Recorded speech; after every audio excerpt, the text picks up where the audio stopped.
ఈ నామినేటెడ్ పదవుల గోల్ ఏంటండి? ప్రతిసారి ఇచ్చిన పదవులు మళ్ళీ తీసుకుంటున్నారు. అసలు ఇవ్వట్లేదు, ఇస్తే కూడా తిరిగి తీసుకుంటున్నారు. ఎట్లా ఎలాంటి పరిస్థితి కనబడుతుంది క్షేత్రస్థాయిలో? ఈ నామినేటెడ్ పదవుల విషయం వచ్చేసరికండి, మా అధ్యక్షుల వారేమో ఒకసారి ఆయన ముఖత 30% మనకు నామినేటెడ్ పోస్టులు మనం తీసుకుంటున్నామని ఒకసారి ఒక మీటింగ్లో చెప్పారనమాట. కానీ వాస్తవానికి వచ్చేసరికి అవి 15% ప్రస్తుతం గమనిస్తే కనుక విడతల వారీగా ఇచ్చినటువంటి పోస్టులని గమనిస్తే 15% మాత్రం న్యాయం జరుగుతున్నట్టు కనబడుతుంది ఎక్కువగా. అంటే బహుశా నేను అనుకోవడం పవన్ కళ్యాణ్ గారి ఉద్దేశంలో 30% అంటే ఇవి రాబోయే స్థానిక సంస్థల ఎన్నికలు కావచ్చు, ఇతరత్ర పోటీ చేసే వాటిల్లో 30% తీసుకుంటారు. అయి ఉండొచ్చు. అది నేను అనుకుంటాను. నామినేటెడ్ పదవులు అంటే వాళ్ళు కూడా చాలా, వాళ్ళు కూడా తెలుగుదేశం పోటీ ఎక్కువే ఉంటుంది. కానీ ఆ 20% అన్నా మీరు 18%, 15 అంటున్నాం, ఒక్కోసారి 15%, ఒక్కోసారి 18%, ఒకసారి 20%, ఇట్లా ఏదో అనుకున్నా కానీ ఒకసారి 10% కూడా ఇవ్వట్లేదు చాలా చోట్ల. ఏంటి అసలు ప్రస్తుతం ఎంత శాతం ఇస్తున్నారు? ఇచ్చినవి కూడా మళ్ళీ తిరిగి వెనక్కి తీసుకుంటున్నారు అనేది గన్నవరంలో గొడవ జరిగింది, శ్రీకాకుళంలో గొడవ జరిగింది, అక్కడ రాయలసీమలో కూడా 1-2 చోట్ల జరిగినట్టుగా నా దృష్టికి వచ్చింది.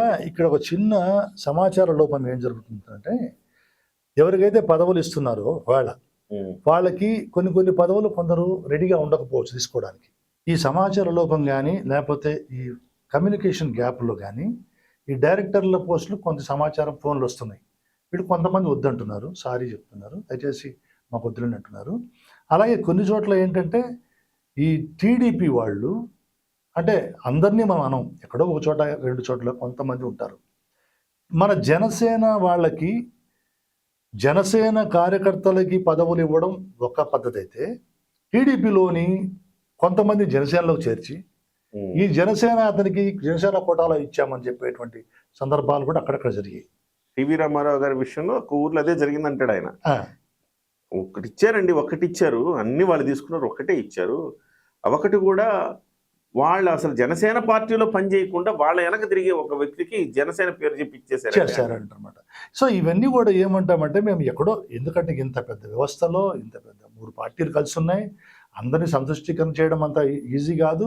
అందరికీ కూడా విషయ పరిజ్ఞానము, విషయ సేకరణ కూడా అంత ఈజీ కాదు. మనం కూడా ఓపిక ఉండాలి. మనం కూడా ఏమైనా చిన్న సమస్యలు ఉంటే పరిష్కరించుకోవాలి, చర్చించుకోవాలి. ఇవన్నీ కూడా మా అధిష్టానం కూడా పట్టించుకుంటుందని మేము అనుకుంటున్నాం. సో ఆ క్రమంలో ఇట్లాంటి చిన్న ఉంటే, ఏమైనా మన గ్యాప్స్ ఉంటే కనుక మా అధిష్టానం పట్టించుకుంటుందని అనుకుంటున్నాం. సో ఈ క్రమంలో మేము బలంగా నమ్ముతున్నది ఏంటంటే, మా నాయకుడు ఏ విధంగా మన పార్టీని బలోపేతం చేసుకోవాలంటే, నామినేటెడ్ పోస్టుల్లో కూడా మన పార్టీ మీరు ఎంత అనుకోండి, మీరు 5% అంటే 5% అనుకోండి, 15 అంటే 15 అనుకోండి, ఖచ్చితంగా వచ్చేటట్టు చేస్తే, సైనికులు కష్టపడి పని చేసిన వాళ్ళకి ఇస్తే, అది ఏంది ఎన్నికల పడి వచ్చిన వాళ్ళకి, అధికారంలో వచ్చిన తర్వాత వచ్చిన వాళ్ళకి ఇస్తే కనుక అది ఒక రాంగ్ మెసేజ్ పోతుంది. సో పార్టీకి లాయల్గా ఉంటూ, నీతి నిబద్ధతతో నిలబడుతూ, నిజాయితీగా పనిచేస్తూ, పార్టీకి అన్ని వేళలుగా సహకరిస్తూ, పార్టీ కోసం ప్రాణం ఇచ్చే వాళ్ళు ఉన్నారు. అటువంటి వాళ్ళని మీకు తెలుసు, అధిష్టానానికి తెలియకుండా ఏం లేదు, అధిష్టానానికి ప్రతి ఒక్క విషయం తెలుసు. మీరు అటువంటి వాళ్ళని ప్రోత్సహిస్తే ప్రజల్లో కూడా, సైనికుల్లో కూడా నమ్మకం వస్తుంది. ఆ సైనికులు కూడా ఆ నాయకుల్ని బలోపేతం చేసుకుంటారు. ఆ సైనికులు వెంబడి నడుస్తారు, ఆ సైనికులు నాయకులు వెంబడి నడుస్తారు. నడిచినప్పుడు ఏమవుతుంది, జిల్లాలో కూడా ఇతర ప్రజలకు కూడా ఆ నాయకుడి పైన నమ్మకం ఉంటుంది. అప్పుడు పార్టీలో చేరికలు కూడా ఆ నాయకుడిని నమ్మి చేరికలు కూడా రావడానికి అవకాశం ఉంటుంది. లోకల్గా నాయకుడు లేనప్పుడు చేరికలు కూడా అంత ఈజీ అవ్వదు అనమాట.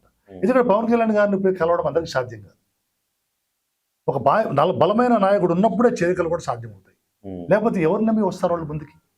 ఏ నాయకుడు నమ్మొస్తారు? కార్యకర్తలు ఏముందండి, సినిమాలు వస్తే ఎగురుతారు, లేకపోతే ఏదైనా ప్రోగ్రామ్ ఉందంటే చేస్తారు, అరుస్తారు, వెళ్ళిపోతారు. నాయకుడు కదా నిలబడాలి. నాయకుడిని చూసి కదా కార్యకర్తలు నిలబడతారు. వాళ్ళకి పోలీస్ స్టేషన్లో సమస్య వచ్చినా, రెవెన్యూ ఆఫీస్లో తహసీల్దార్ ఆఫీస్ సమస్య వచ్చినా, వాళ్ళ కష్టాలకి వెన్నంటి నిలబడి వాళ్ళకి అండగా ఉండే నాయకుడు నిలబడినప్పుడు, అటువంటి నాయకుడిని అధిష్టానం కూడా గుర్తించి అతన్ని కూడా బలోపేతం చేసినప్పుడు, జిల్లాలోని ఇతర ప్రజలు కూడా, ఇతర పార్టీలో ఉన్నటువంటి నాయకులు కూడా ఆకర్షించబడి వాళ్ళు పార్టీలోకి రావడానికి అవకాశం ఉంటుంది. అందరికీ తెలిసిన విషయమే. సో ఈ యొక్క క్లారిఫికేషను పార్టీ నుంచి ఒకటి రావాల్సిన అవసరం ఉంది. అంటే కరెక్ట్ గా ఎంత శాతం తీసుకుంటున్నాం అనే దాని మీద క్లియర్, అది వాళ్ళే నిర్ణయిస్తారు. అధినాయకుడికి అన్ని తెలుసు, అధిష్టానం. కానీ మీరు అధినాయకుడికి అన్ని తెలుసు అంటారు, కానీ అధినాయకుడి దాకా కొన్ని వ్యవహారాలు పోకపోవచ్చు. అంటే మేము ఆయన వెళ్తాయనే భావిస్తాం. చుట్టూతా ఉన్న వాళ్ళు కొంత అంటే ఆయన దృష్టిలో పెట్టకపోవచ్చు కొన్ని సందర్భాల్లో. కానీ మేము ఆయన వరకు వెళ్ళాలనే కోరుకుంటాం, ప్రార్థిస్తాం. ఎందుకంటే వాళ్ళు కూడా వాళ్ళ రిజర్వేషన్స్ వాళ్ళకు ఉంటాయి కాబట్టి చుట్టూతా ఉండేవాళ్ళు కొన్ని అన్ని తీసుకెళ్తారని కూడా నాకు అనిపించట్లేదు. ఏదేమైనా అంటే అందులో నేను కావాలని దాచిపెడతారు అంటలేదు.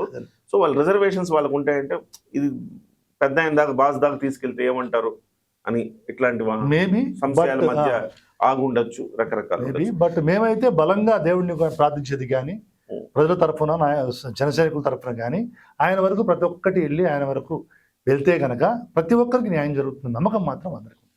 Right sir. ఎనీవే శ్రీనివాస్ గారు, థ్యాంక్ యూ వెరీ మచ్. ఒక బలమైన నాయకుడు కడపలో ఉన్నాడు అనేది జన సైనికులకు కూడా ఒక మంచి అంశాన్ని తెలియజేసాం ఇవాళ మీ ద్వారా. ఆల్ ది బెస్ట్ అండి. Thank you. ధన్యవాదాలు సార్. నమస్కారం మీకు కూడా. కిరణ్ టీవీకి ముఖ్యంగా మీకు మాకు అవకాశం ఇచ్చినందుకు, ప్రజలకి సేవ చేసేటువంటి అవకాశం చేసే క్రమంలో మా గురించి ప్రజలకు చెప్పడానికి కూడా మీరు ముందుకు వచ్చినందుకు ధన్యవాదాలు మీకు కూడా. Thank you.